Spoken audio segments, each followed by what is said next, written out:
Hi everyone, welcome back to another STEM video. And STEM, of course, is science, technology, engineering, and mathematics. And today we're getting really sciencey with a cool project. Today we're gonna make some bath bombs. If you don't know what a bath bomb is, it's like a round, chalky looking thing that you dunk in your bath water and it makes loads of bubbles. It's really awesome.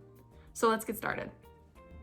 What you will need for today's project is a big bowl to mix everything in, some measuring utensils, some Epsom salt, some citric acid, some cornstarch, some baking soda, something like almond oil or coconut oil, that's what this is, some molds to put your bath bombs in, some coloring to make your bath bombs colorful. This is optional, but it's nice to put in some aromatherapy oil, something to mix it all together, and some gloves. Let's get started. So I'm following a recipe today. I'll include it at the end of the video. But what we're going to do is similar to baking. We're going to be mixing our wet ingredients and our dry ingredients together. So here's my measuring container. What we need to do is start with our baking soda. So we are going to do 1 cup of baking soda. I'm going to try and not make a huge mess here.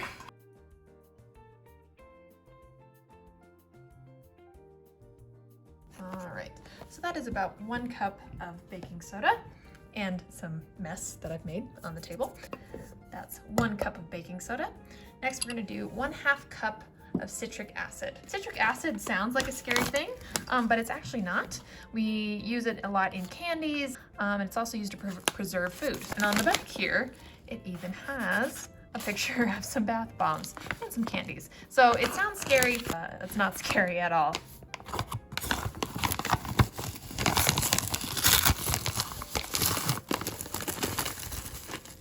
There we go, 1/2 cup of citric acid straight into our dry ingredients. So the difference between Epsom salt and table salt is that table salt, which is what you put on your food, is made up of sodium and chlorine, and Epsom salt is made from a natural occurring magnesium sulfate mineral called epsomite. So that's the difference between this and your table salt. So you wouldn't want to put this on your food, but it'll go really great in our bath bombs. So we're going to put that in next, and we need 1/2 cup of that. As you can see, it looks like salt. There we go, 1/2 cup of Epsom salt. And finally, our last dry ingredient is our cornstarch, and we are going to add 1/2 cup of that. All right, 1/2 cup of cornstarch into our dry ingredients. All right, I've made a little bit of a mess, but we'll clean that up at the end. So we are going to quickly whisk our dry ingredients together. We just want to make sure that they are all mixed up and combined. That looks pretty good to me. So now we need to add our color. So what I'm gonna do here is actually put on my gloves because I'm about to reach into my dry ingredients here. Now, none of these ingredients are dangerous really on their own, but we want to make sure that when we're working with chemicals, we're being as safe as we can be. So that is why I'm going to put on my gloves for that reason. So let's add a little bit of coloring. I decided to do green for 4-H because of course. So let's start off with that much. And because this is gel color, I'm actually going to work it in with my fingers to get everything incorporated. So let's do that next.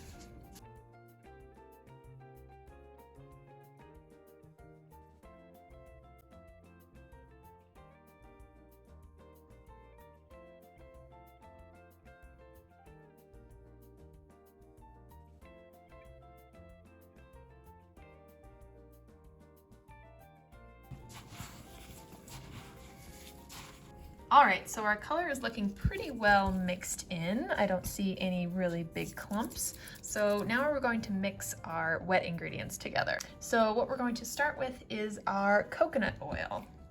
So coconut oil can be used to cook with. You can use it on your skin, on your hair, things like that. It tends to make things softer and smoother. So I'll get my little spoons here. So that again is 2.5 tablespoons.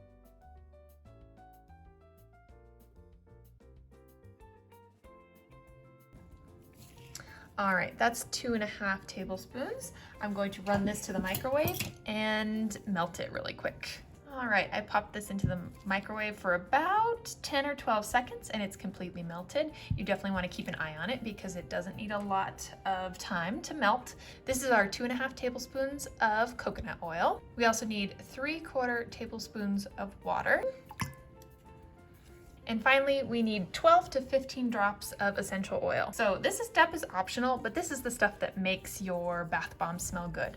You do want to make sure that you're using a real oil, something that's 100% oil.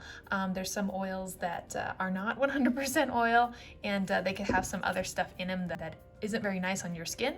So you definitely want to make sure you're using a good oil if you decide to do that. So we're going to do about 12 or 15 drops.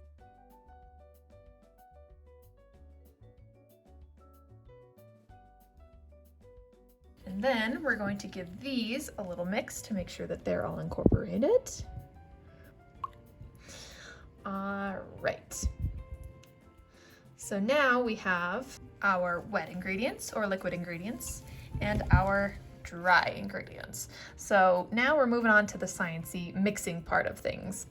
We are going to add our wet ingredients to our dry ingredients very slowly because we don't want to activate the citric acid. So the citric acid and the baking soda is what makes things bubble. So we want to make sure and add those very slowly. And this is another reason I'm going to use gloves because I'm going to get in there and mix with my hands.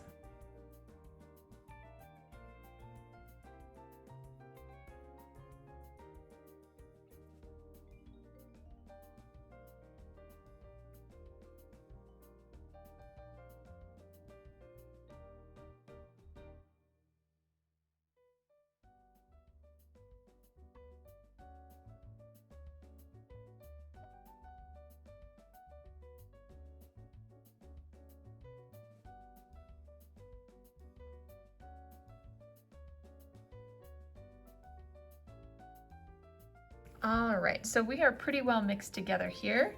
A good test is to take some in your hand and squeeze it, and if it holds together in its shape before crumbling apart, it's pretty well mixed in. So we now need to fill our molds. So like I said, you can buy a mold specifically for bath bomb making, but what I found instead was these half ornaments. They're holiday ornaments that you can make into 2 halves that you can make into a whole, and they're gonna work just fine. And they actually come in some different sizes, so we'll make some big ones and we'll make some small ones as well.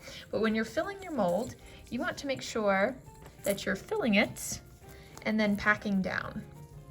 And that is what is condensing all of those ingredients together. So we're going to overfill it and then pack it down.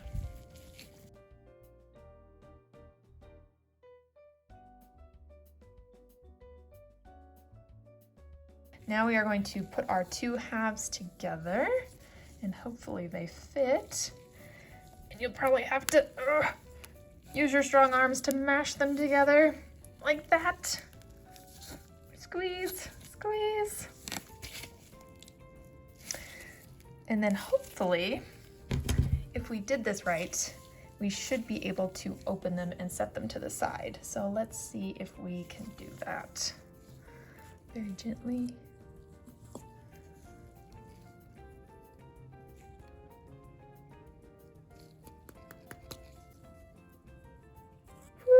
All right, I'm going to be very careful with this because it is not dry, but there you go. There you have a bath bomb. So what you're going to want to do is actually set this to the side on a paper towel and let it dry for 24 hours. So I'm going to do that with this one, and then we're going to make a few more sizes.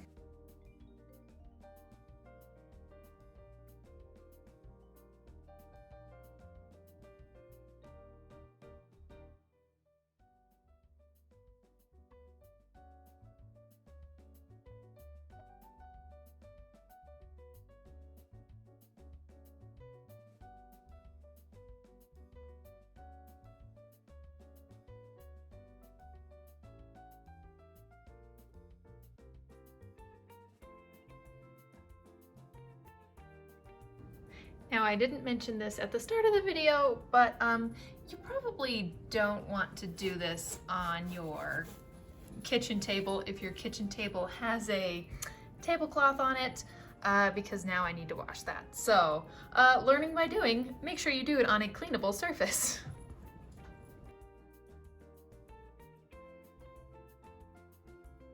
Hey everyone, it's 24 hours later and I've gone and cleaned my tablecloth because cleaning up after yourself is important. Dun dun dun dun! We have a lovely little collection of bath bombs. We have some little baby ones here, some medium-sized ones, and then these big old babies here. They kind of look like tennis balls, but they don't smell like a tennis ball. They smell great. And we'll take one into the badger. So we'll actually try out one of the little ones here at the table, and then we'll take a bigger one into the bathtub and see how it works. So what we need to talk about first is states of matter. So of course you can have a solid, a liquid, I just have some water here, and you have gas, which is like the air we breathe, right? So bath bombs are really cool because you get to observe all three states of matter at the same time. So for example, you have your solid bath bomb, which is really solid. It's had 24 hours to dry. You have water, and what happens to the bath bomb is it gives off a gas. It actually gives off carbon dioxide, or CO2. So we have our solid, we have our liquid, and let's drop this in and let's observe the gas.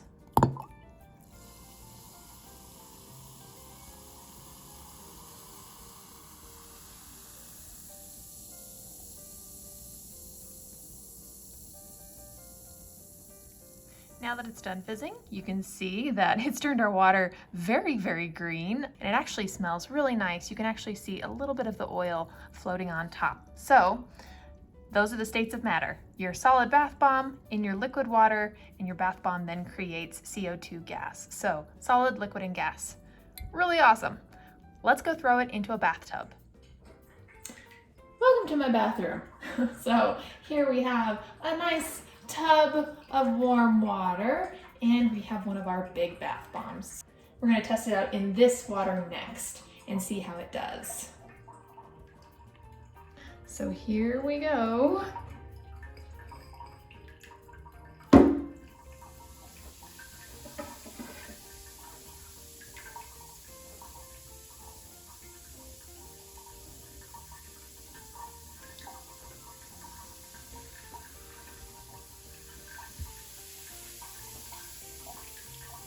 You can see all those bubbles fizzing.